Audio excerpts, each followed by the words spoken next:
the real problem is one of terminology.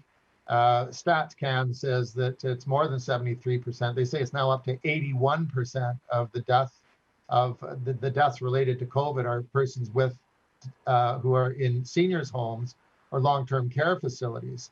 And that is a message that's repeated endlessly by the media and by government. And it's accurate as far as it goes. But what they're not really saying is, well, wait a minute, who are those people in the long-term care facilities, like my wife's cousin, who's in his 50s, and the individuals who are in the seniors' homes?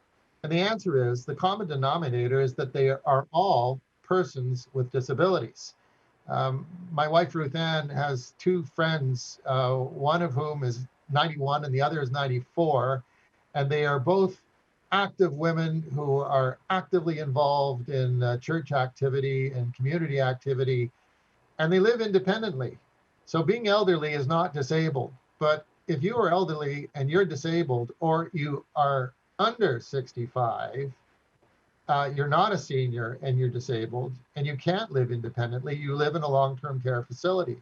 So my difficulty with the terminology that is used and has been used is that we are ignoring the fact, we're not taking note of the fact that the vast majority of people who are dying of COVID are in fact disabled persons.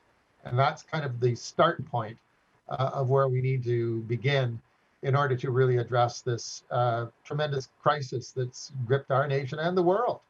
Yeah, and I so appreciate your voice on this. You know, you've been communicating with me saying we have to be more aware of this. StatsCan actually says that for people over 75, almost half of them are experiencing some kind of disability. Yeah. So, you know, you've been having conversations with people experiencing disabilities. You say there's a lot of despair there. You've introduced me to many of them on Twitter. What are you hearing? Well, there is overall despair about the situation. That is just the word that has to be applied.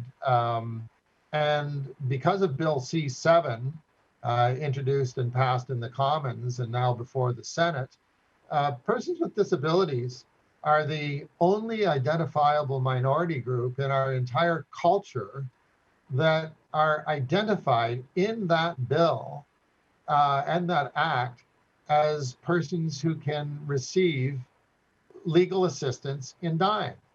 Not because they're dying, but because they're depressed or they can't cope with the circumstances that they're in right now. And I can't imagine the hue and cry and outrage that would be expressed in our society if any other minority group in our society were singled out to be included in that bill as an identifiable group for medical assistance in dying. And I mean, I fully realize there are circumstances where people are in excruciating pain and there's no hope for recovery. And that's an area that one just has to consider, and that's up to each individual. And my late father was in that kind of a situation.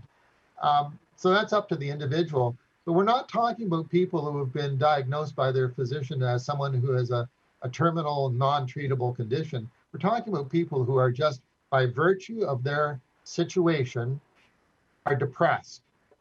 And therefore, there would be, if it passes the Senate, be eligible to go to their doctor and say, I want you to help me to die.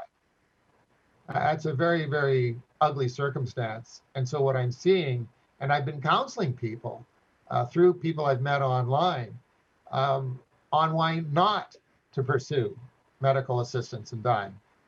Now, I left the office of Lieutenant Governor in September of 2014. If somebody had told me that 6.5 years later, I would be counseling people on why they shouldn't commit suicide, I wouldn't have believed you. But that's what's been happening. I know you've shared with me that many times when you're reading these people's despair, you know, I mean, just even what the government gives them, not enough to live, yes, that you've been in tears. Like, it's literally breaking your heart. Truly.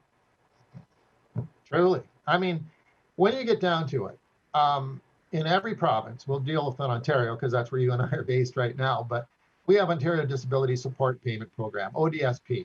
Every province has a similar program. And in each and every instance, the amount of money that is that's given by government for these individuals is far below the poverty line.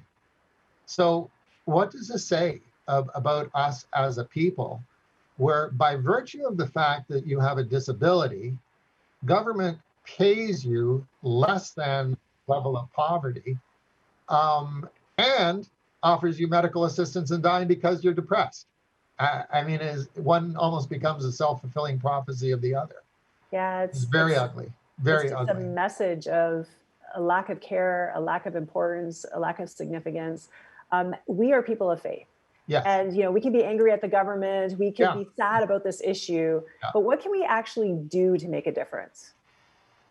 I think this is a time, given the outreach that is now capable because of systems like you and I are using right now, whether it's Zoom or WebEx or any of the other varieties, of the church reaching out, individual churches reaching out to individuals in the community, finding the local disability groups, finding them online in your local community, and then reaching out to those individuals. So that is the start point, because the despair that I see, the people on Twitter and others that I've been communicating with, is that far and away, the vast majority of these people are unsaved. So it's a mission field. You know, your voice is so important. I'm so thankful for it. I'm thankful for your advocacy. Please keep speaking out and helping us understand and be aware of, you know, what's actually happening and how it's impacting people with disabilities in this nation. Thank you so much, Mr. Onley. Thank you very much, Cheryl. It's always a blessing. Thank you.